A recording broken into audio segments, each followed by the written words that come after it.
have everyone here tonight. We have special guest Kamora Jones with us, also known as artsoldier77. So if you have been on Instagram or Pinterest just looking around at a lot of different spiritual art, you may have seen some of her spiritual art, and she actually does art where she emulates all of these different ET beings, and this light language is encoded into the work.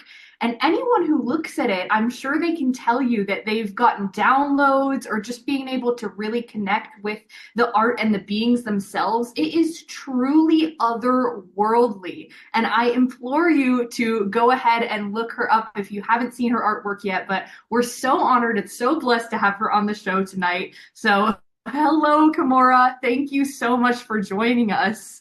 Thanks for having me. I'm so glad to be here. It's an honor, and it's just really great to connect with everyone. Thank you. Oh yeah, for sure. Why don't you tell us a little bit about yourself? Start telling us a little bit about how you got into this in the first place, and maybe what you do. Well, I grew up, I was always an artist. My mom says I started drawing and painting when I was 3, and that just sort of continued. I had a lot of different teachers, but the thing that happened in my youth and in my teenage years was that I got very religious, got into the Christian church. And this is not going to be bashing on any churches or anything, but got really religious, got very much into the Christian Bible, into the study of the Christian Bible, got very much into the study of the metaphysical aspects of Christianity, like the visions from Isaiah, the visions from Ezekiel, the seraphim, the cherubim, Book of Revelation, things that maybe, the average person didn't really want to talk about. But it was a bit of a fascination for me in trying to understand this concept of the spiritual realm. And like, is it parallel? Is it in conjunction with what we see? Is it this invisible thing, kind of like the subatomic world? I was trying to figure out all these things, albeit through a very Christian lens.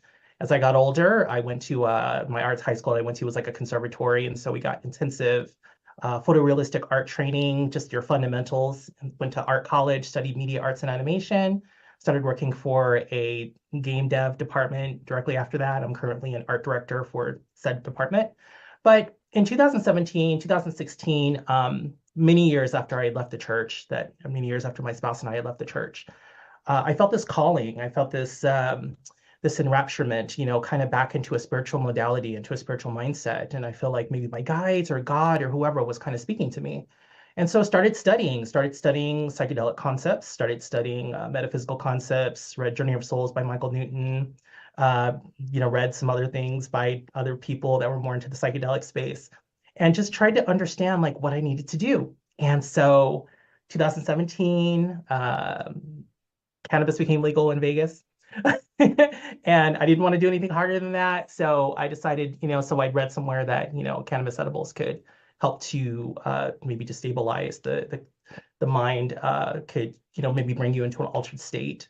I had had lucid dreams my whole life, spiritual dreams, metaphysical dreams, my whole life. And so basically it was more of a trying to connect with who I am and how I connect with source. And from 2017 on has been a journey of that. And 2017, I would come home from work, I would get into that mind space, I would start drawing, and I started seeing a lot of spiritual art like online on Instagram. And there was something inside me that's like, okay, you need to do your version of it. You need to do your version of what this connection actually looks like. And you can put your sort of scientific and your metaphysical and your creative energy into it, and let's see what comes out. And that's where Transmigration Series came from. And if you look back in the, sort of in the timeline through like Instagram or whatever, you can kind of see that the ET energy started a little bit later in the series, but it was sort of like this coming back to, how could humans evolve? How can we become better? How can we get into more of a utopian mindset? And why aren't we there? And my learning has just been advancing since then. And I'm currently at a space that I wasn't at in 2017. And so we can talk more about that as well. Wow, that's super fascinating because, I was just talking with some people around me and some other artists about how when you are looking at like all of the creativity that's in the world, there has never been your brand of creativity ever before. And It's like you take an orange and you split that orange into two pieces. Yeah, it's still an orange, but this cut is uniquely this cut, and so is this one. And yeah, so I absolutely resonate with what you're saying about that. That's really beautiful. And I actually had a question that I wanted to ask, which was, when you are getting into these states where you're doing this art, do you find that it's kind of like a normal everyday mindset that you just sit down and you're drawing, or is it noticeably different when you're like, say, walking around versus when you're sitting there drawing? Does it feel like a trance, I guess? There are a few different modes that I find myself in, and some of this has to do with the mindset that I'm in for the day. As I've been drawing and painting, and by the way, Coffee, you're an amazing artist, by the way. Your visuals are beautiful. So the thing is that I've been drawing and painting since I was a kid. So that my best friend is drawing and painting. It's my way of understanding and interfacing with the world and with the components of the world. And when you think about the space between the individual and like a chair or a desk, speaking philosophically, you're analyzing these things and you're analyzing them through your mindset and through your conditioning. For an artist, for a person who draws specifically, we're trying to analyze and trying to understand the geometric forms, but we're also trying to understand our relationship with it. So how do you draw that? How do you paint that? So when it comes to going into the trance state, because when I was a Christian, I did a lot of Christian spiritual art too. I felt like I was really trying to do my due diligence to connect with whatever energies were trying to drive me, were trying to say something. But also, it wasn't just about that. At the end of the day, it is kind of about you as well in your journey, then whatever contract this is that you signed up for. And so there is some of me in it, but sometimes I do try to deliberately get into a deep sort of trance state in order to get an idea. And I have a technique that I sort of engineered that kind of came to me like during this whole 2017 on this proprietary technique that's kind of like a me stepping outside of myself. So my soul sort of detaching from my body a little bit to ask the question so I can come from this place of purity. That's not a really relevant word, but from a place of purity and Yes. Oh something my to create gosh. something I can share with people. Yeah. Right, right. And that's so exciting to hear that from you, actually, because just recently you've totally inspired me. I just need to say that, like, all of your art and all of your whole journey, like, expressing in all these different ways your way of connecting with these extraterrestrial beings through your own artistic vision. I've been getting more and more into like a channeling art journey myself. And when you just said that, that reminded me of like a small experience I had when I was trying to channel. I found for myself the best way I could do it was, yeah, asking a question, like getting into a meditative state, asking a question, asking these beings to show themselves, and then having them appear in my mind's eye. And then I just immediately like sketch down what I've seen. And then I can kind of develop that in my own artistic voice afterwards. But Right. yeah, so Right, cool. right. Absolutely. No, that's awesome. That's the way it goes, right? But we're all on individual journeys. And so one of the things I want to stress as we go farther is, you can actively choose not to believe anything I say. I'm on my own journey. I've come to these different realizations and these different portals, of development. And I currently have a therapist right now. I'm working on some trauma stuff. And so when it comes to a mental health point of view, it is also always important to get a licensed professional to kind of help you move through different places that maybe you can't get through your standardized spiritual mindset. It's really important to be all encompassing, to be a full dimensional, multidimensional individual, and to recognize that you are that. And so, hey, good on you. Kudos to you for being on Thank your you. journey. Yeah. You too. And that's so funny you say that too, because I've been getting those downloads recently as well. I like to think all of my friends and all the people that have are going through similar like themes, which is it's so fun to see those synchronicities. But yeah, the spiritual and the physical, we're here to be both of those. So equally we have to incorporate all of those different elements. So you make a very good point with that. And then let's see. So I really liked what you said here about the link between the soul, the identity, and the expression of an individual, how the soul works with the human biological system and nature to evolve itself. Would you mind expanding on that? So if we look at standard sort of contemporary spiritual concepts that aren't so contemporary, like reincarnation, but even more modern concepts in reincarnation, the way that we understand them collectively as a society, the soul has been developing over a long period of time. And even though it's, when the body dies and the soul goes back and it, has its sort of, and then it decides what it wants to do, right? Makes the contract, decides what the next thing is, or concurrently decides that, however you want to look at it. The soul is constantly in this state of growing and evolving. Some would say that that's like the soul trying to become more godlike. Some would say it like that. Some would say that the soul is its own sort of being, that it's a child of God, if you will, and that it is trying to illuminate itself and trying to become more like unto source. Or that the soul itself is some other type of elementary being, and that the collective, us as a collective of souls, is also trying to expand and trying to expand consciousness almost in the way that a system, an evolutionary system evolves.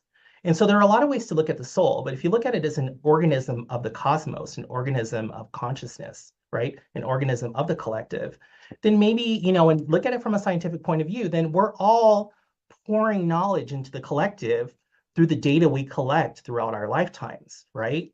So humans, any creature on the earth, right? Uh, Biologically evolved over a long period of time. You could look at it that way. You don't have to remove that from the spiritual element. Okay. So souls have been incarnating and coming into different bloodlines. This bloodline that you come into has its own biological system. It has its own genetic system. So you can bring in different types of trauma. You can bring in different types of things. As a soul, you're jumping into that. And then you have the brain. The brain is like a limiter, you know?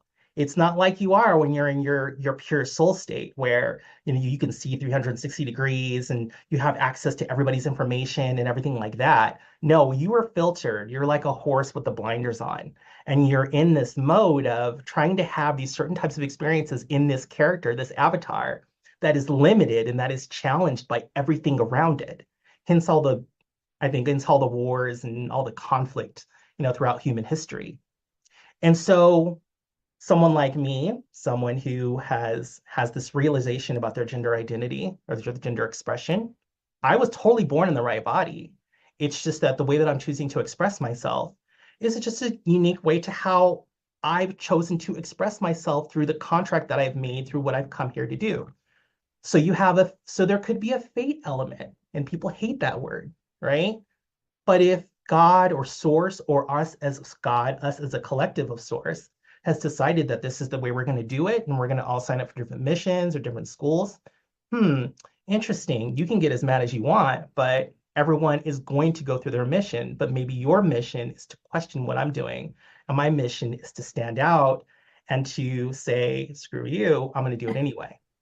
And so you get these interesting knowledge transformations and these interesting evolutions. And, sometimes that's how you leave the world. Sometimes that's how you come into the world. And it's very interesting to me that I used to have this modality, and I'll stop talking in a second. I used to have this idea that everything needs to be utopian. Like when I came into this current metaphysical spiritual path, I'm like, why aren't we better? Maybe it's not about that. Maybe it's just about, maybe for me, it's about that. Okay. But maybe for you, it's about something else. Maybe for all the parties involved in World War II, maybe it was about proving different things. And there's all sorts of sociological studies on what that is. If you're in ancient times in some small village and some larger entity decides they want to take you over, they want to encompass you because you have the natural resources you need, that's a whole thing right there. And I can look at it and I can judge them. But I also, if maybe I didn't incarnate in that time phase, having that mindset, I maybe don't understand what that was all about. I maybe don't Right. understand what's going on during Yeshua's time or during, Buddha's time. Like, so there are all these different things going on. And I can take this American look at things and say, why isn't it like this? And that's a very limiting viewpoint. So I just wanted to share that. So the soul goes into Yeah. a body, it goes into a family, it has an experience, it collects that data. That data is always going back into the records. Other people are able to access that data, other parts of you, maybe other parallels of you are having experiences. And it's one big system, library of information that we can all access. So it is, of course, still, because I am the way I am, still baffling to me that we aren't more evolved. But also, it doesn't mean that it works like that. It could be something, the system could be something very different. Right, right. Wow. I love how you put that actually, because it kind of brings me back to a couple different, I've seen a lot of conversations online regarding, oh, but, God made everyone perfect. And it's like, yes, he did, because we're perfectly supposed to have the perfect journey that we were meant to perfectly have. So there are no mistakes. There really are none, because we're actually living the life exactly how we're supposed to live it in the body we're supposed to live it in the whatever on our own specific journeys. And I feel like some of these people making these arguments miss that, or it's like black and white, but there's like a gray area. But it's like, no, it's just how it is. Mhm. It's just perfect how it is. So Or I maybe celebrate that. Or Yeah, maybe we're in an chamber. Maybe the way we connect, maybe we're not in the same soul group, right? But maybe the way yeah. we connect is that we're in the same echo chamber. And somebody out here is supposed to push me so that at some point in time, I came to a point to where, I came out, I'm becoming more authentic. And then, that pushing, that prodding, that being in the church and having people be like, oh, no, you're not supposed to study that. You're supposed to study this, that brought me to this place of Transmigration Series. And so, there's something to be said about really counting the blessings of those who challenge you and maybe Mm, those who seek to hurt you. But the love that comes from retrospectively understanding that you don't have to accept it, you don't have to like the person. I think you have to be wise, but understanding what that did to you, but also for you is a part of the journey as well. And so it's all very interesting to me. I don't know, I'm learning a lot these days. I bet every day is like a really wonderful journey. Like, yeah, yeah. Thank you for sharing that. Yeah, of Okay, course. Yeah. let's see. Okay, the link between consciousness and creativity slash creative endeavors. Mm, Expand on that for us. right, right. So I have always had this affinity for drawing. You have this affinity for art as well. Someone else has an affinity for science, another one affinity for religion in like a hard doctrinal kind of way, right? And so the thing about it is that, you know, God is this being that creates things. Let's keep it basic. So one of the problems I had with the church is that they would teach God as this disciplinarian, this tyrannical individual who sends people to hell and is jealous and wants to destroy the world and destroy the world once and said, "Oh, I'm not going to do it again." And but then there's like this devil, and this devil like has power to like hurt people if God gives him permission. And there's all these like really conflicting things like in the Christian Bible. Okay. I don't see that. And this is just me. I don't see that. What I see is I see an earth, I see a world that is bound by creativity, that is boundless. I see a universe that is expanding, as science tells us, right? And it expanded, the singularity expanded through chaos. What to us would seem violent. It would seem chaotic. It would seem like, these fissioning particles, and this heat that was hotter than hot, right? And it created these particles, and these particles evolved, right? And these particles, had this potential. There's a potentiation going on, and then that gave way to matter, and then matter is crashing into itself, and there's all these different things going on, right? And eventually you get this creative thing, but it was creative from the beginning, purely from a scientific standpoint. What I see, and so when you look at the world, they'll pave a street, and then like the weeds grow up through the street, right? So the genetics of the weeds are not governed by religious doctrine, they just grow. Creatures in the wild just do what they do. We, as much as we say we're religious and spiritual, do whatever the heck we want to do. Nobody's that religious. Nobody's that spiritual. We just are. And so what I see is this creative simulation, if you will, if you want to call it that, where things just grow and they manifest. And if you look at it from a linear time standpoint, things do evolve. Technology evolves, perception evolves. We realize, oh crap, nuclear technology really was not great for us, you know. Um, and so I see a source consciousness that is nothing but intelligence and creativity. and it is not limited by anyone's desires or profession or perceptions or anybody's rules or anybody's anything. And I see that very much from people in positions of leadership. And so when people say, oh, it's supposed to work this way, and oh, we want to go back to like the good times, what are you talking about? What are you talking about? We are in this space of pure creativity. We're learning, we're reconnecting with who we are, right? We have more creative tools than we've ever had. We want to go back to the better time. What time are you talking about? You're talking about when slavery was normal, right? Was normalized. It still is in some parts of the world. So I see a God who is trying to, shall I say, experience things, trying to experience things that maybe God can't experience in God's dimension. If we are indeed God, then we are also experiencing things as God in different forms, as horses, snakes, cows, humans, beings on a different world. And so for me, the creativity of source is boundless and limitless. And I can see this world as this very negative, very antagonistic place, or I can see it as a canvas by which I can create something introspective for people to think about what we can become. So I do not believe that, so humans have this, perception that, it's going to be all bad. There's so many people who like the apocalyptic movies, and I don't get it. I don't get it. What, you don't want it to be good? Like we can't make it good? We can't make it awesome? It's awesome. It's pretty awesome right now, in most parts of the world, not everywhere. So Yeah. I see nothing but a creative God, and I see nothing but a creative experience. And I'm not saying that, I'm not claiming to understand all the attributes of God, if God is the singular entity sitting in a space, in a centralized component space. I'm not saying that. What I am saying is that that's not what I see. And I do not believe that God is that. I don't believe that God is that linear. I believe that God is this creative being and wants us to be as creative as possible and compassionate to one another. And that's just what I see. Yeah.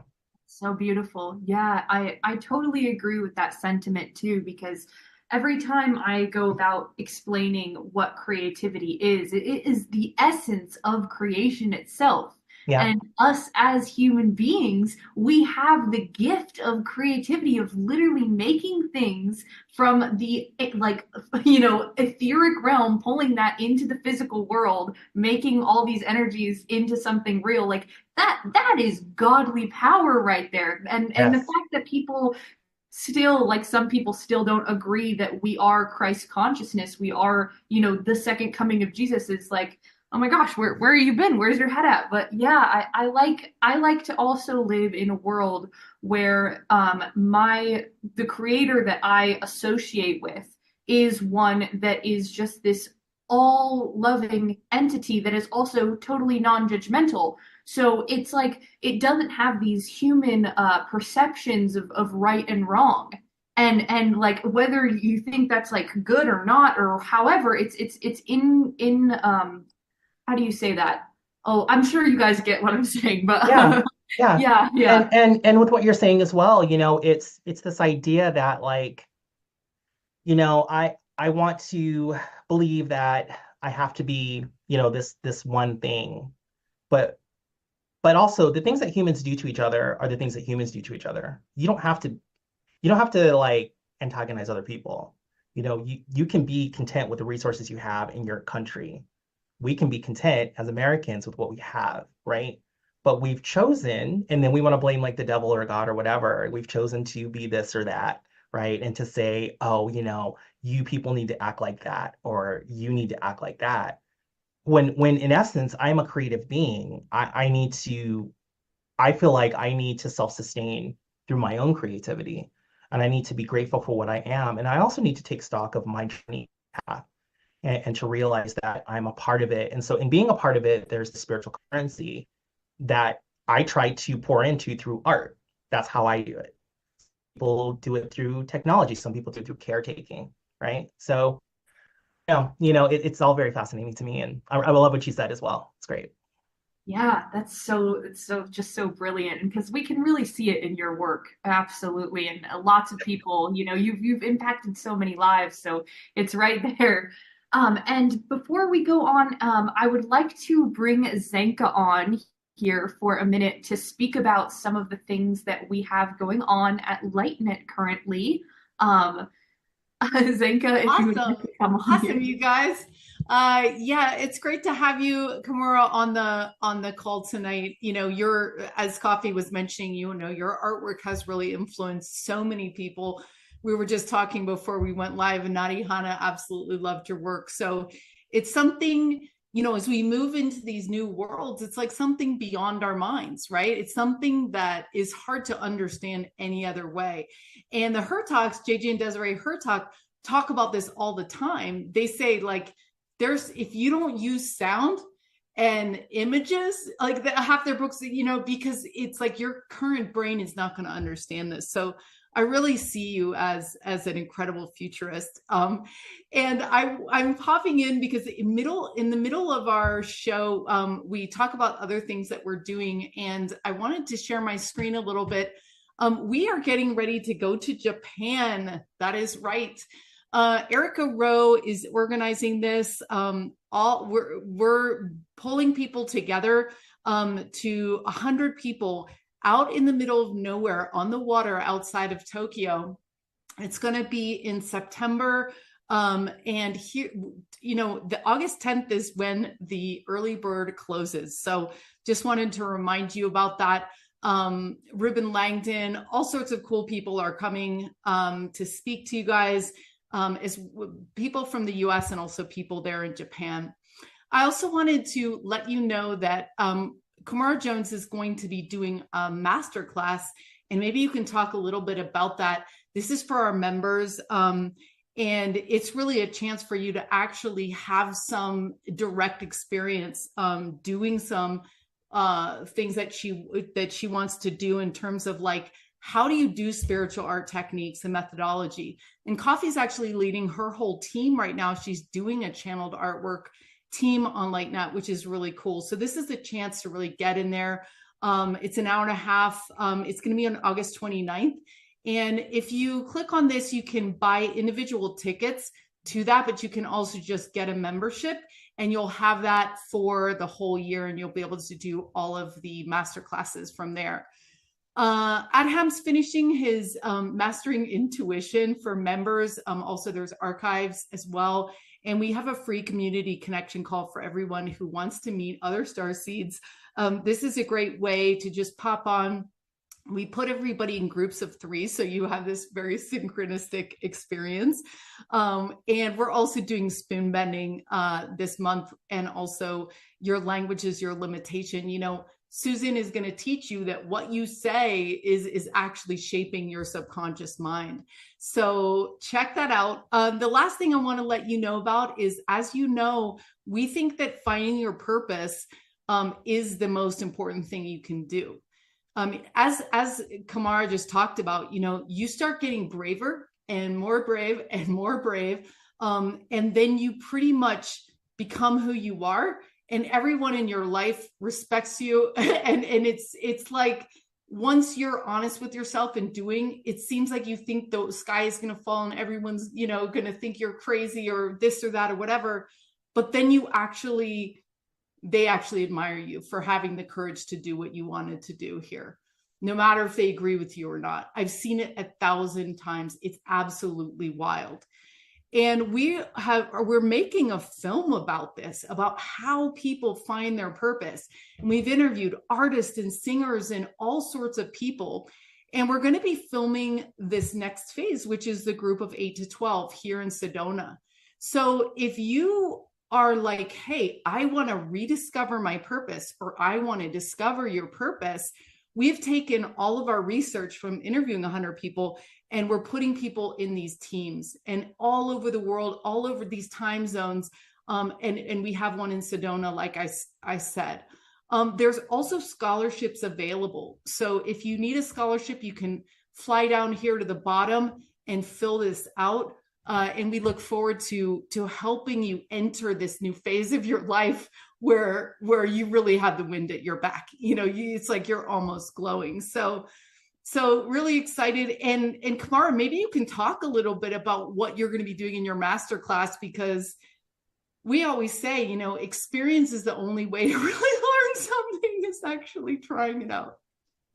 So I actually did a prototype class at a local gallery here. It's an indigenous gallery, some really great people. There was a great group show there. And basically I have a slideshow of spiritual art throughout the history of human art. And I kind of take you through that a little bit, show you the way different cultures have approached different things and some of the different symbolisms. That's going to be pretty quick because I want to spend most of the time drawing and painting live and kind of going over how I kind of get from point A to point B, thinking of the canvas as a type of void in which you can extract information out of it. And so that's kind of at the core, is a sort of guided drawing, painting technique that people can use in their own artistic practice, in their own metaphysical practice, because it is a sort of feedback between higher self and source consciousness and the mind, the human mind as well. And so trying to get people in that mindset and trying to teach a technique that a person could take and engineer their own methodology from that. Wow, that's incredible behind the scenes, like of your mind in your studio. It's so cool. Wow. It's fun stuff, you know. I really think it's important for people to find their own path. That's been one of the biggest journeys for me. It is understanding that I can learn as much as I want from other people, but unless I have my own experiences, I have no real connection with it. And so it isn't to say that I have to, you know, get into my time machine and experience this thing or that thing that happened. It's just me being honest with myself and with those around me regarding what I'm doing, what I want, where I'm going. And so those classes sound really great. So classes sound great. So you guys are doing amazing things. Oh, thank you. Go ahead, Zinka. No, that's good. That's always Okay. Yeah. Oh yeah, that's amazing. Thank you. We're really excited to be able to have you doing this with us, because I'm particularly interested in seeing the paint, like the actual process video of you going along with us. That'll be really fun. And then let's see. So I loved what you said about down here. We had spirituality will evolve or become outdated software. That just seemed so interesting to me. Would you mind expanding on that? So religion, spirituality, these are things that believe that they have immunity in society, in human society. But what you have now is we find ourselves in an age of technology and science and of proofs and of peer review on all sides. And so the question of spirituality, if you think about something like, you know, Christian spirituality, the question is, what is it good for? So to each individual, a religion, a spiritual practice, a devotional practice is useful. It's very useful. Okay. But when you start taking a doctrine and you start forcing it on people, and you start seeing that people need to act this way, they need to act that way, that these doctrines are it. If you don't do that, you're going to go to hell. And then you have people with near-death experiences saying they went to hell, right? You have this situation where people are like, do I really need that? No, I don't really need that. You know, I work a lot. I do my art. You know, I know what I want. I have my relationships. I'm making my money. You know, like technology says that this is all a simulation anyway. Like scientists are saying it. Spiritualists are saying it. What do I need that religion and that spirituality for if it's just a big simulation anyway?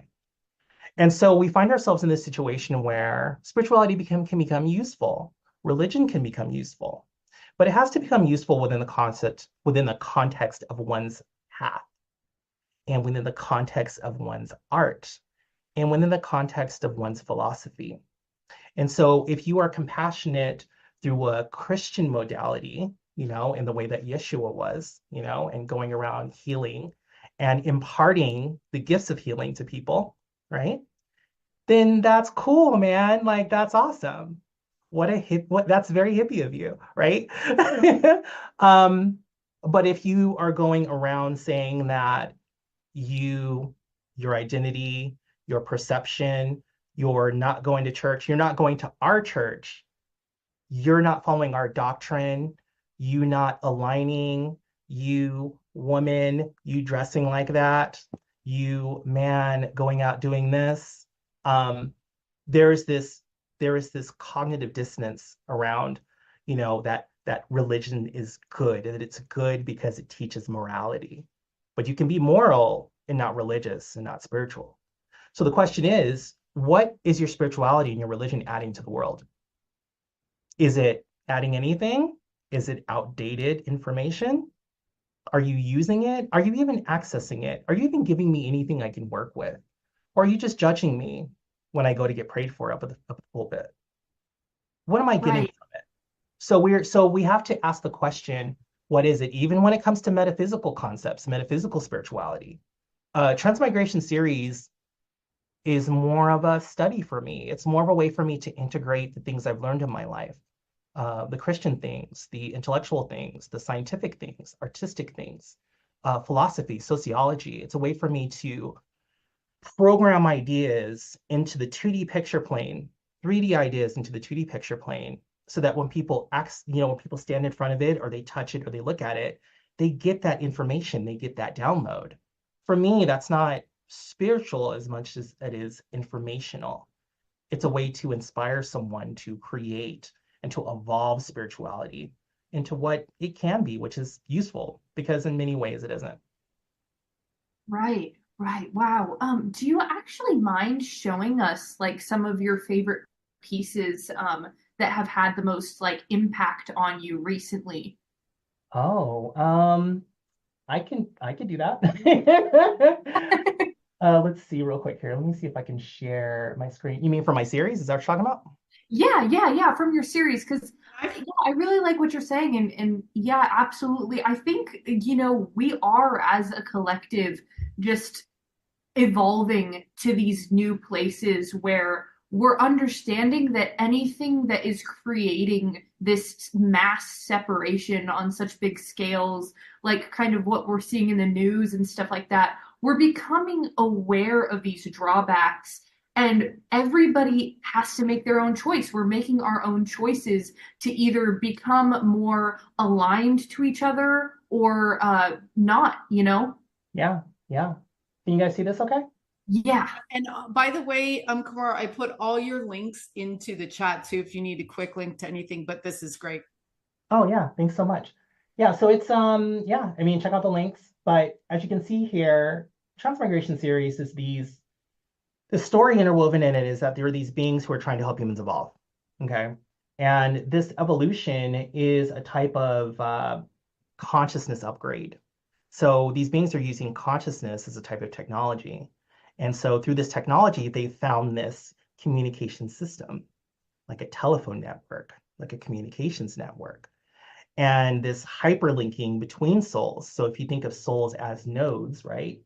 As nodes within a system, you start getting this idea that I have information, you have information, this being over here in this other reality frame has information. And that by hooking up and connecting, we can share this information. And maybe we can get different types of expansiveness that we wouldn't get in our own reality frame. That's basically the essence of the Transmigration series. If you look here, you have two beings. They're playing with a type of computer construct in their reality that has to do with three-dimensional forms, but inputting information into three-dimensional forms so that anyone can access it in a portal-like construct. And all this other information you see around it is like their vegetation that they have on their planet.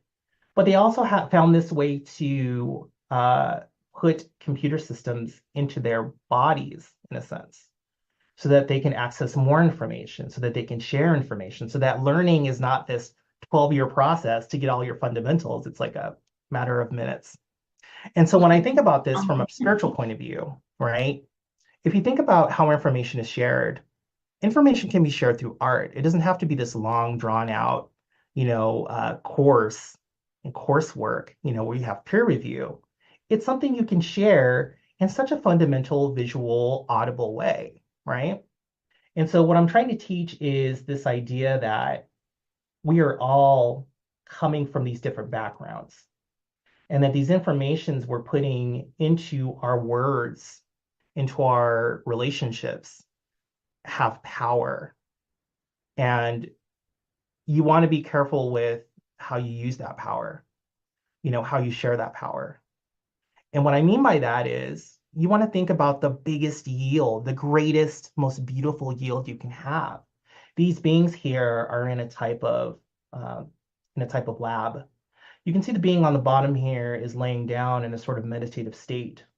The astral body raises up and is connecting with a larger, higher source construct that is trying to understand the chakras. Who's to say that these beings have chakras? Maybe they have a completely different system, right? But what you have over here is on the left over here, you have these three individuals who are discussing the philosophical concepts and the implications of chakras. Down here on the right, you have this taller being and this shorter being here. Shorter being maybe asking the question, why is this so important? You have the beings over here on the far right underneath this huge data window, and they're connecting. They're having a connection relative to the data that's being extracted from this experience. You have this being in the upper middle left here who's just analyzing it purely from a data standpoint, right? Just trying to understand it in a way that maybe they can take back to their colleagues and you can sort of, maybe discuss, what can we do with this, right? And then you have this other one up top here who's, developed a sort of mathematical model of this whole construct here. And so what you get from images like this, when I get these downloads, when I draw this, a lot of this is about trying to show humans that not only just that we have like a long way to go, but that why can't we figure out a way to evolve our understanding of the moment, of what we have, through a compassionate, through a scientific, through an artistic modality. Why is currency still the driving force behind creations and the driving force between inventions? Why is it such a struggle to get more humans into space? It comes down to money. I'll build you this engine if you give me this funding. I will build you this engine if you give me power in Congress. I'll do this for you if you do that. It's this tit for tat. It isn't to say that we can't have value, but there are a lot of things we could be doing. There are a lot of things we can learn from creating a holistic system that serves everyone, a type of spiritual currency, a type of creative currency, if you will. And so what I'm doing right now, and I'm not supposed to say this, but I'm working on the first issue of the comic book right now, is what I'm working on. And I'm using a competition. I'm using a competition to get the chapter 0 done. And I'll be able to show more after the 31st. And it's just a way for me to talk about spiritual concepts in sort of a practical, creative kind of way for nowadays. Not for 1500s, not for 1800s, but for now, right? Wow. Yeah, so there's just ways to think of it. So that's just kind of a primer of how you might want to think about it. You have these two beings down here. They're looking at this architectural structure. These particular beings in this research city are thinking about perception. And so they're creating these holographic perception realities in the form of planets. And so if you have the right technology, you can connect with each planet, which is a completely different type of reality frame, which is in a sense kind of what you're doing on a daily basis by walking through your life and having the experiences you're having. Yes. So feel free to go through and look, when you have time and think about, how it applies to you and what kind of art you want to create, because it isn't just about me. It's about what you want to do. Yeah.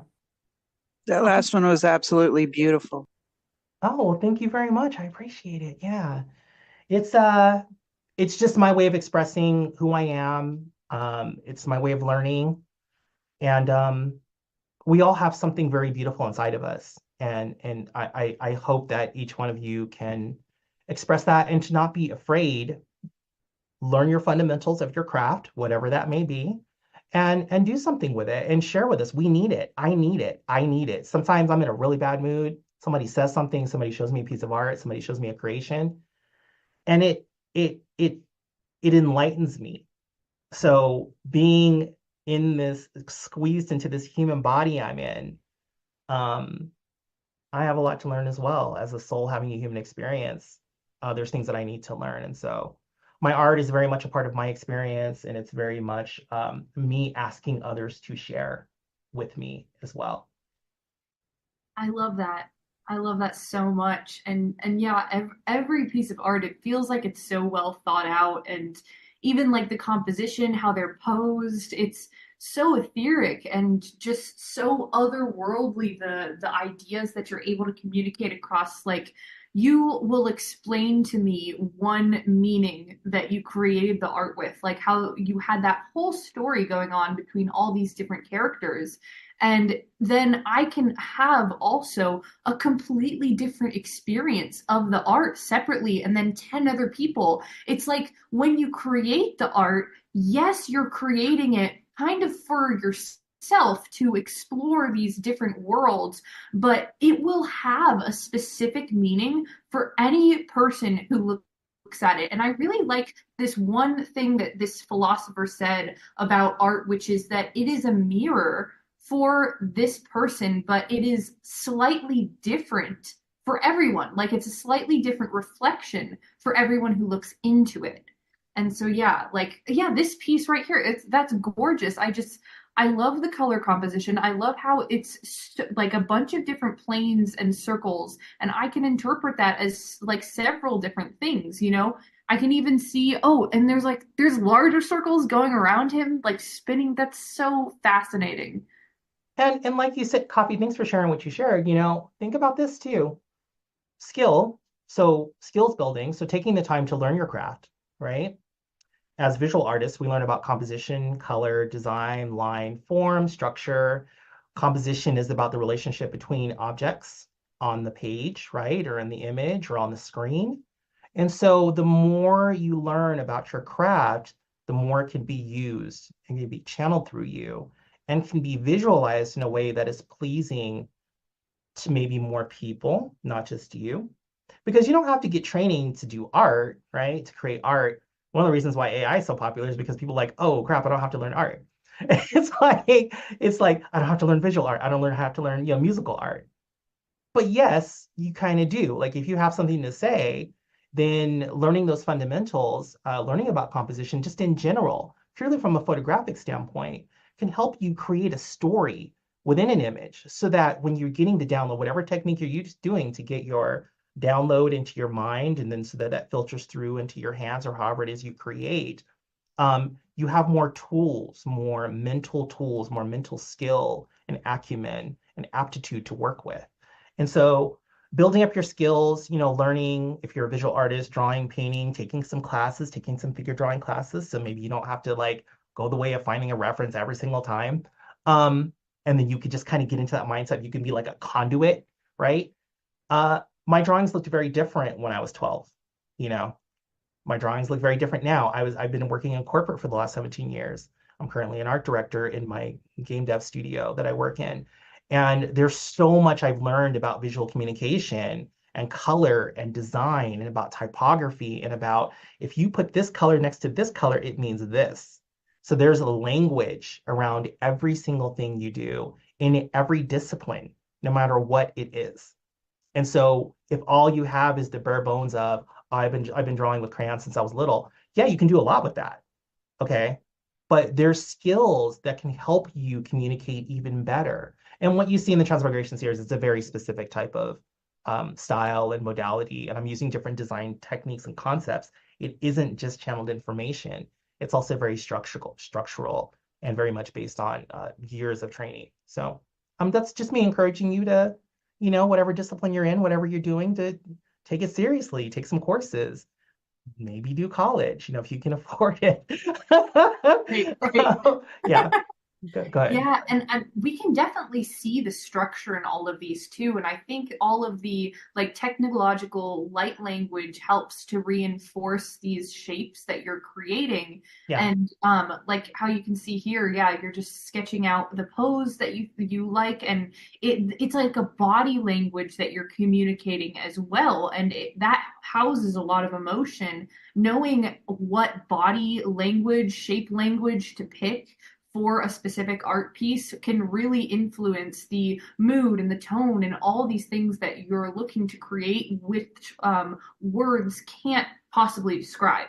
So it's like art is a language in and of itself that has nothing to do with English or Spanish, or it's multidimensional. It is, can be communicated across the whole universe, so long as someone has a kind of a reference, they know that's a being, Yeah. But so I really appreciate that approach to it. And yeah, I know there are some, debates going around the internet about how, oh, people are so afraid that AI art is going to take over the art industry, but that can never possibly happen, because what we have as humans to give and to create, we're connecting with other humans through our expression of art, our specific artistic voice that is only ours, that can't be replicated by an AI computer.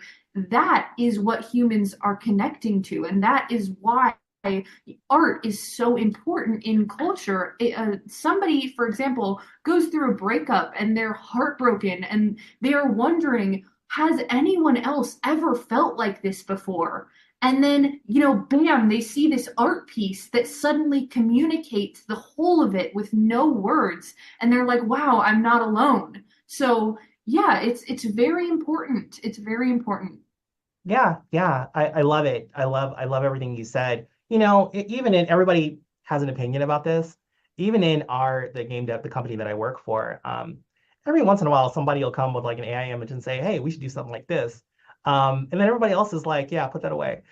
Like nobody cares about that. Like that's a nice little reference you have there, but we need to actually create something that the company can own. We need to create something we can use. We need to create something that comes from our hands and from our mind, even from purely from a copywriting standpoint. Hmm. Copyright offices won't copyright AI images. So when you're talking about machine learning images or machine learning modes that, take from the like steal from the like scratch from the internet. Um, yeah, some people are using it for reference in the professional art spaces, but Yeah, some I aren't. agree with that Yeah, particularly. Like it's a cool tool to be able to quickly get a point across. Like, okay, I want a blue mermaid with like this kind of lighting. Show me what this looks like. Okay, yeah, I kind of like this, but if you as the artist can take this and actually have the light over here and add some fish in this corner, like do this in your own style. This is what I want. That's that's a it. great way to use it. That's it. That's it. Do it in your own style. And so I'm very much, I'm not supposed to say this, but I'm very much against like machine learning art. But I can't like as a professional, like I can look and say, oh, some really good ideas. That's really beautiful. That's really cool. It's a really good mixture of things. I mean, just, when you think about the idea of, let's talk about, the creative universe, God is creativity. It exists. It's not going anywhere. Okay. And so when you talk about the concept of love everything, love everyone, right? There's something beautiful about some of these different things that are generated. I'm not using them. I can't use them for Transmigration Series. Transmigration Series is a very specific type of creativity that I think some people have tried to send me sketches and it's not really there. So it's not something that I would use like machine learning for. I don't need to use machine learning. I have that training. I started off drawing and painting by drawing and painting out of my head. I learned the observational aspect later when I went to the conservatory, the high school that I went to. And so, different people have different reasons for creating. And if you decide that you want to create using machine learning, that's cool. There's nothing wrong with that. But just understand that when you get the fundamentals and the tools of your craft, God, there's so much more you can do because you become the creator and you Right. start to realize that you always were, right? Right. And I feel like too, the more time you spend with a piece, the more intimate you can be with it. And when you're just typing in a prompt, you don't really get that full experience of really creating that art piece from scratch, from taking this idea that you had in this specific way, how the angles that you had in your mind, the body language, the emotion, like you can kind of get I guess I don't know, general sense if you're able to generate it, AI generate it, but it's not going to be the relationship you could have with it that you would be able to have if you were just, making it from start to finish. I agree. I agree. I agree. And it's cool because it's kind of like, this is a little bit of a freaky thing for people who are spiritual. Okay. It's not freaky to us, but it's freaky to everybody else. You can get to a point of intimacy with your creative process to where when you look at the page, your piece of paper, your pixels on your screen, whatever, you can see the forms. It's like Michelangelo said that he could see the form, he's releasing the form from the rock. That's what Michelangelo said, right? And so you can get to the point to where you see it. You see it, it's there, or you already downloaded it and it's there. You're just trying to project it into the physical space with graphite or with paint or with pixels or however you want to do it with your Wacom Cintiq, right? However you want to do it with your iPad, right?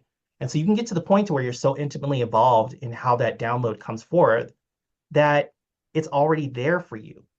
You're just doing the technical work to make it visible so people can see it. Yes.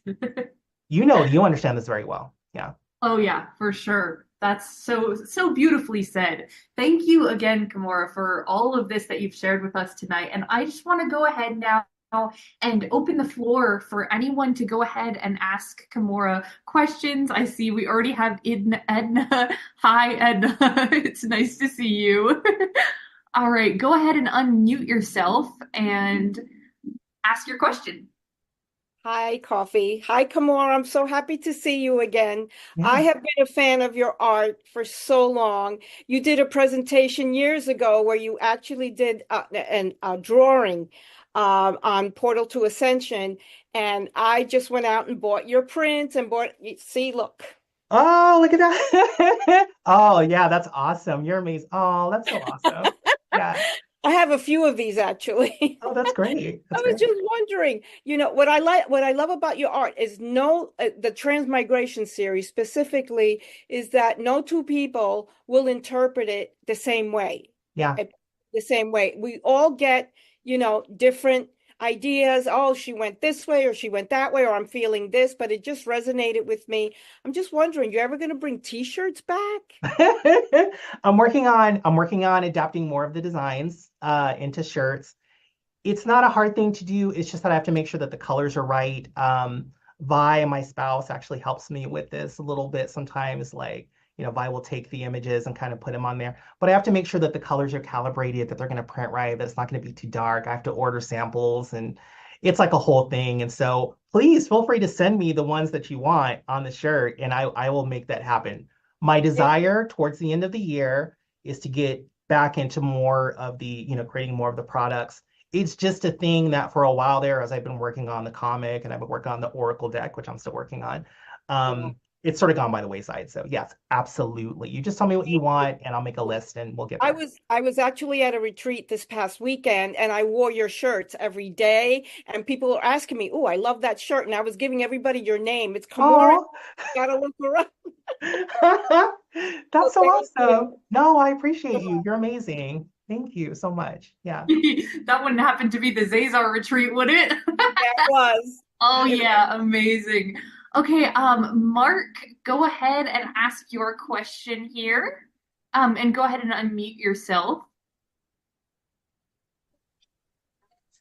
So I'm only asking this question because I walked into this restaurant and they started asking me about seating and stuff.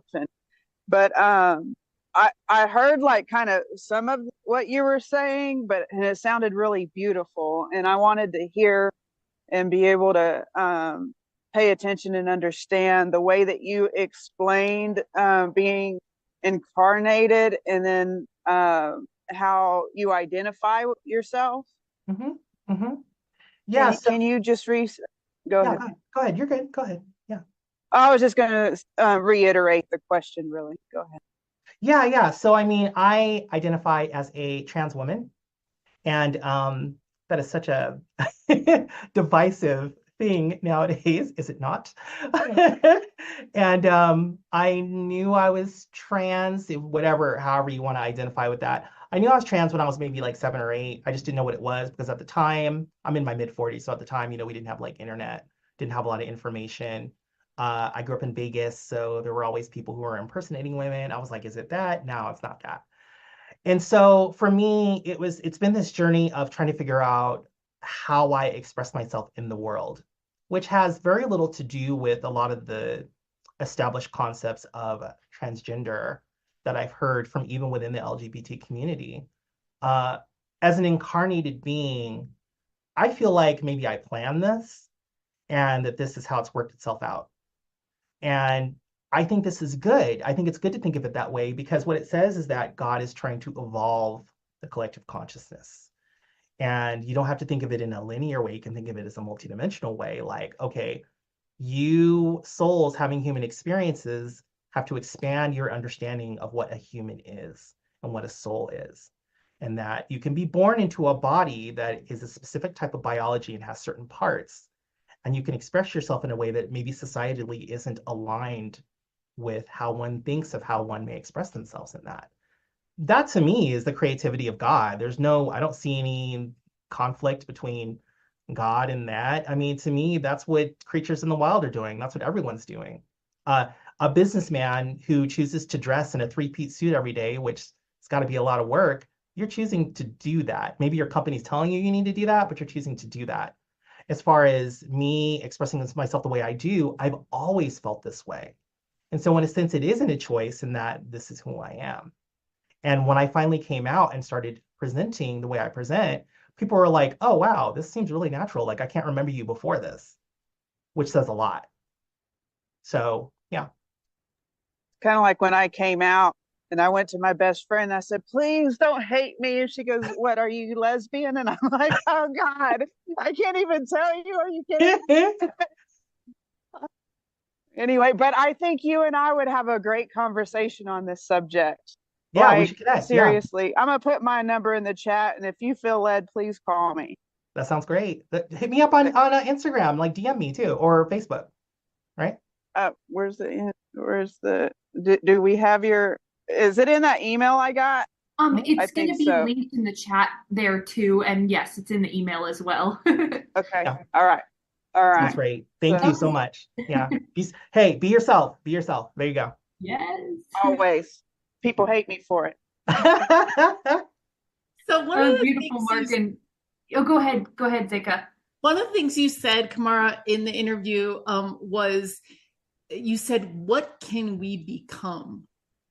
So what do you think and I have another question if we have time too, but this is my first question is like, what if you were to go forward 5 years or 10 years, like what do you want to happen? Like what can we become?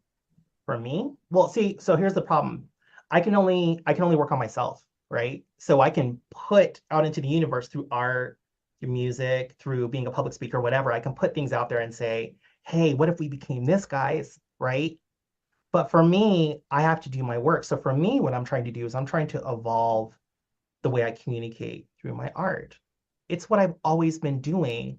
And I just want to get into a deeper, more intimate level of that and try to figure out all the permutations of what that could be and what it is through stories, maybe through an animated series, all kinds of different things, right? So, or just the way it's always been, right? I just did a show with a bunch of physical acrylic pieces from the series, and people really enjoyed the physical painted acrylic pieces, maybe even more so than they enjoy the digital. So what I can become is I can become more of what I am, more authentic version of what I am. What you could become is interesting. It's questionable. What could you become? As a collective, I think we could become more aware of all the things we could become. But it's going to take courage. And I think that these sort of political, xenophobic, biased, prejudicial mindsets are holding us back. That's just me being a little judgmental. But there it is. Cool. That is the top thing that all of the successful people that found their purpose said. That's the number one pattern is courage. Yeah. So you guys that were in Lionsgate or whatever, like, where is your courage not showing up in your life? Because once you get over that, you feel so good and so relieved and so like, okay, this is me. And I don't care if people accept me. And then they start accepting you after you were like, I don't care. So it's like hilarious. Like, but you have to have the courage to figure out who you are because no one else can do it. If it's your journey, then it's nobody else's job. It's your job, right? And so you have to accept that and accept the fact that it may be hard, but what's hard to me may not be hard for you, may be difficult. Like I can't compare, there's no comparison, Yeah. for what you've done, all the work you've done, Zinka, in your life, all the work I've done in my life is relative to the work I've done. It has nothing to do with you. It can impact you like the art impacts you, right?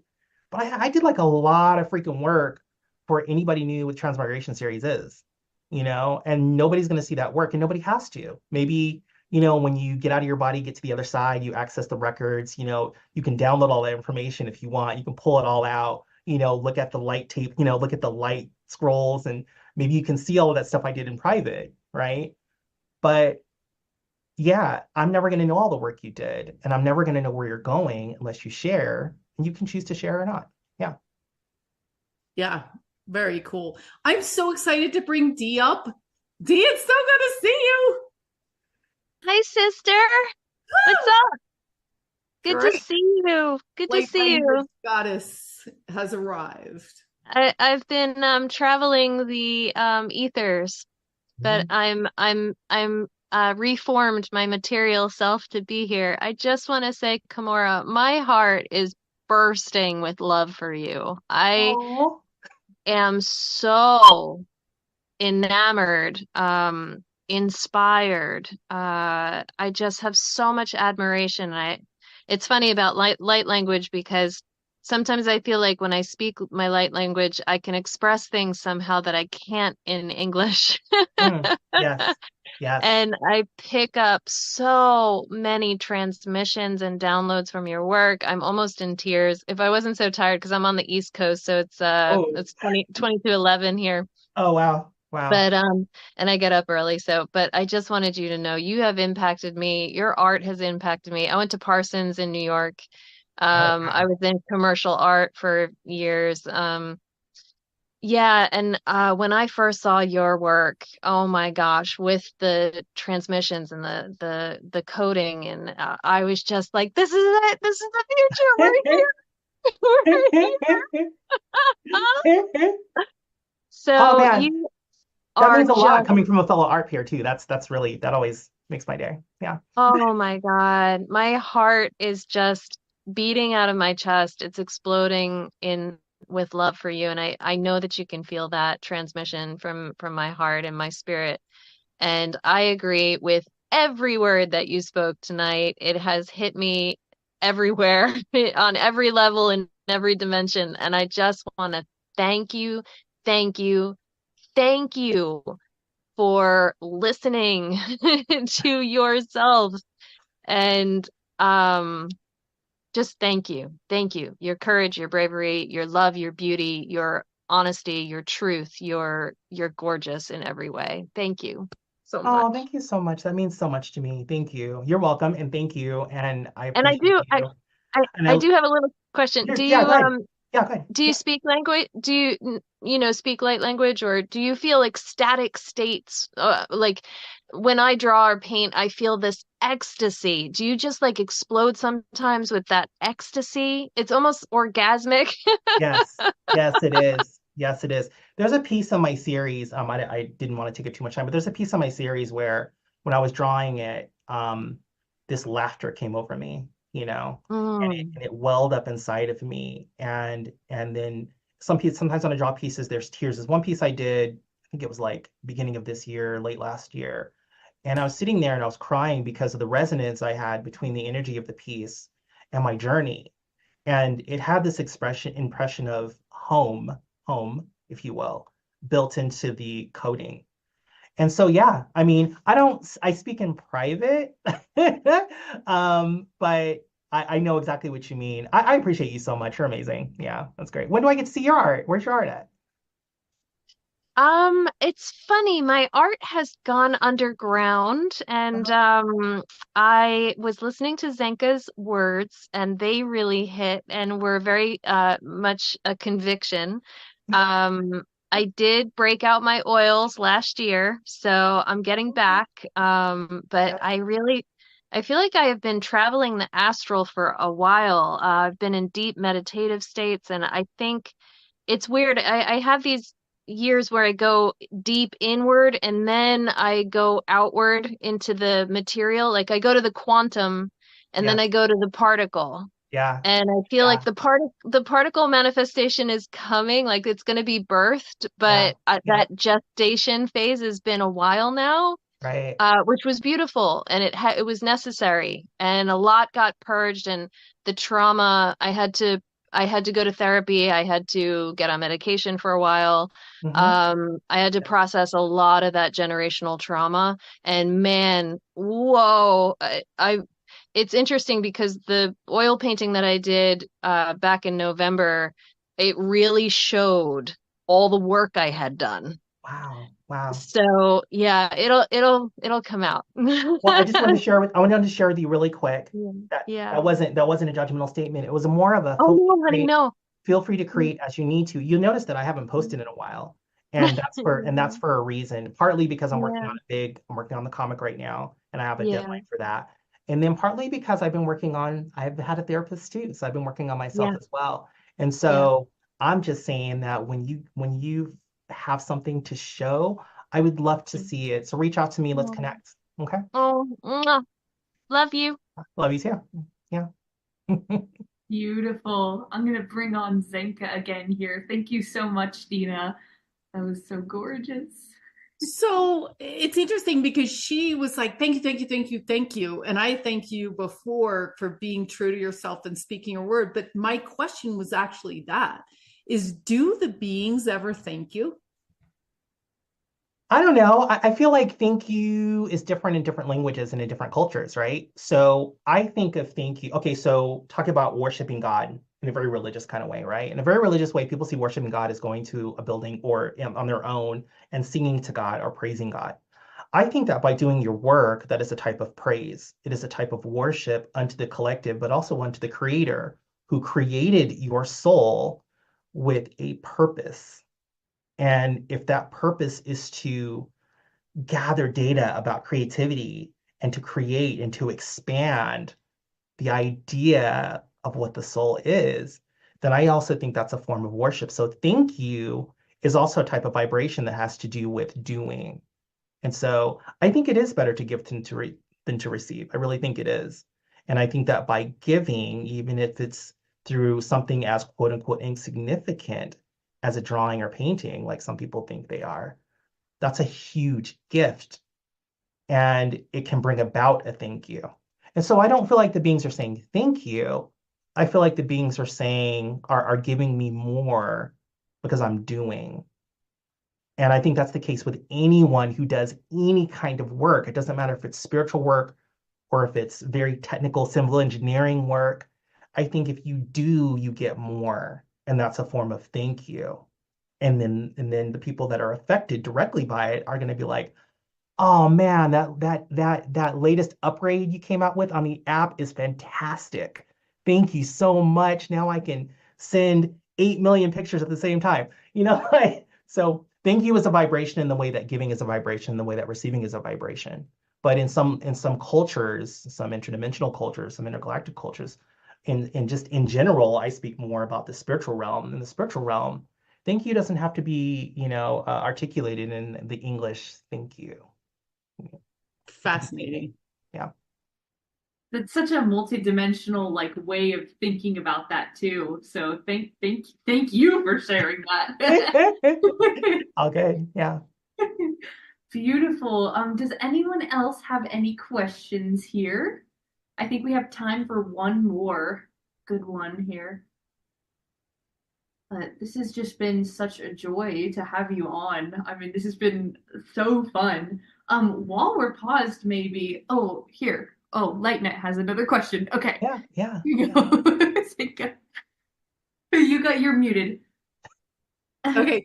Is there anything that you can leak about this comic book, about what it's about, or like Yeah.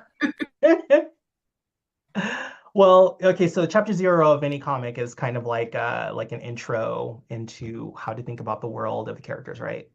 And so just as I explained some of the concepts within the pieces to you, that's kind of what it is. It's a being who's been indoctrinated into this transmigration organization. I'm not going to say exactly how the organization works. And they're trying to do this experiment that has to do with connecting with the higher self and connecting with the soul group, real time. And so it's about their technology and how they go about it. And it's a very short sort of chapter 0 because my art's like super detailed and I was only able to crank out like 26 pages for this one, or else I'm not going to get it done for the deadline. And so it's really about sort of a primer into how their technology works. Each chapter, though, is going to have a different story, kind of in the way that like Black Mirror does. In that you're going to have different characters. And so some of the stories, as you look back, like in Transmigrate, you can see that some of the soul visuals that I'm drawing are of human souls, not of these ET beings. And so some of the characters in these stories that I've been developing are just human characters who are accessing these interdimensional spaces or these astral spaces through different techniques, sometimes through just more psychedelic altered states, or through meditation states, or through near-death experience states. And then I have a specific places where these things happen. There are different things that work. And so it's really about these beings who are trying to use the technology of consciousness to connect with themselves and to try to understand how this whole creativity, this God creativity thing works. But I'll say more about it, after the 31st, I'll start posting more about it. Yay! Amazing. Yeah, thank you for that update about that. That's so exciting to hear, like these different projects that are coming to being 28 pages. Girl, that's good. That's like a good amount. I could not imagine. I've tried to do comics a couple times in my life, and I get to page 3, and I'm like, oh my God, this is taking me 6 hours a page because I want to do all the details. So I applaud you for that. Seriously, that is a big commitment. And I actually, while we're on the topic of art, wanted to share some of my own real quick here with the group, if that's cool with everybody. I've been experimenting a little bit with this channeled art. So can everybody see this? Yeah, that's awesome. Yeah, this was I does anyone know Tony Gauzy by any chance? He works with the mantis beings. He's also calls himself the Antararian Heart, and we collaborated a bit for me to be able to bring forth one of the beings that he has communications with. Cool. Your technique is beautiful as well. Your painting technique, your drawing technique, your rendering, lighting, everything is the structure. Everything's not got like nice weight. Beautiful work. You're Thank amazing. you so much. Thank you so much. I've been drawing for quite a while, but it's just been like the last 5 years where I've really like perfected my craft, so to speak. And it's about that whole process of, I mean, this, of course, and speaking to the people who are looking to upgrade their own skills, you just find a couple like people that you really admire those art styles about, and then see how you can take techniques and different aspects from their art and translate it into your own artistic style, and then you're able to build off of that. Just like Kamora's done, she has a very specific style that she's easily recognized for. And you show a piece of Kamora's art, they're like, oh, I know that artist. They might not even know your name, but they know you. You know what I mean? So yeah. Yeah, but at my day job, I have to do other styles, right? So Right. this with training and working in a professional environment, it's you got to do what comes across your desk, right? So are you able to show any of your other art just by out of curiosity? I can show you. I can't show anything from work, but if anybody ever has a chance, if you look at my links on my link tree, you can go to my old website and I can actually show you. You guys might like this one right here. Here, let me show you really quick. Here, Okay. let's see, share. Let's share screen 1. We'll do this right here. Share. Yeah, here we go. So you can kind of see here that this is a little, Whoa. little different, right? So I had like advanced drawing in like high school. And then I went to college and studied media arts. And so had some figure drawing classes there as well. But I've always had teachers throughout my life as well. So just sort of drawing and painting. Oh my God, that's so beautiful. She's like becoming a dragon. Yeah. That is gorgeous. I've So like if seen you that have before. so if you're looking at like that kind of thing, you see like this kind of thing here. This is also very different. And Mm. so a big part of my art training had to do with being able to analyze other styles through shape, language, color. In the game dev studio I work in, every game is a different style. And so you have to be able to work in different styles. And so that's a big part of the um, working in sort of a corporate mentality, in sort of a corporate space, being able to not only, do more of the fundamental approach, which is drawing from life or drawing realistically, um, but also being able to just work in different ways. Yeah. Oh wow, I love that one. That's super cool. Can you zoom into that one a little bit? I cannot from this. It's Oh, okay, no worries. But that's so cool. Oh wow, Medusa. Hell yeah. Awesome. That's so badass. Oh wow. That's cool. Have Yeah. you worked on any like games that have been published recently that I know of? Possibly. I game sometimes. I work So. I work in a very different type of gaming. I won't talk about it here because it's totally different from Okay, what we're okay, talking okay. about here. But Fair enough. it's just, games are interesting because if you have a game that's very cartoony, you have to work in that style. If you work in a game, on a game that's a little more realistic, you have to work in that style. And sometimes you may do like a photo painting, photo bashing kind of thing, where other times you may create things from scratch and literally do cool characters and have to sketch every element out, all the lands, all the structures. And so I'm just here to say that, if you want to draw and paint, you can train, you can take online courses. If you want to play music, there's ways to learn that. There's mentors everywhere. And some of us, it isn't just about the one style. I really do have to shift between modes. And it's kind of an interesting thing. That's all I'm trying to say. Yeah. Super cool. Well, yes, thank you for sharing that. And I've learned how to do a couple different styles throughout my life too. I'm sure, I mean, you've been on some of my art pages, so you Yeah. can probably see. Yes. But Awesome yeah, work. it's so fascinating, so inspiring. And I just want to thank you again for being here with us on the show, Kamora, because this has just been a dream. And Zenka, if you want to come on and close us out.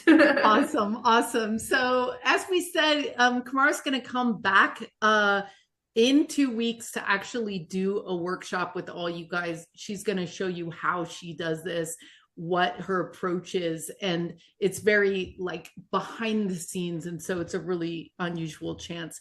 You can go to starseedacademy.org and look at the calendar. You can just get her workshop, or you can actually join us as a member and get 72 events all year with all the spoon bending and the community and things like that. So thank you for your courage. As we've said, I cannot wait to see your career. You're really changing collective consciousness to be curious about telepathy, or, how we can like take our body and put it in a screen and analyze all of the, it's bringing us into new ways of thinking and new ways of being. So you're such a futurist, and we're grateful that you're so humble and so real and so focused. So thanks again.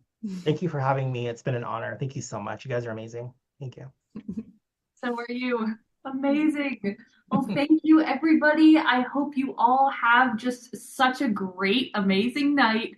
And this video will be up on our YouTube and on New Realities and Portal to Ascension momentarily. I think I forgot to have it live streamed there. So all of you who have been here, we're actually like the cool people. So anyways. But thank you again, Kamora, and I will reach out to you very soon because you're just doing such amazing things. And yes, Looking forward good to it. night, everyone.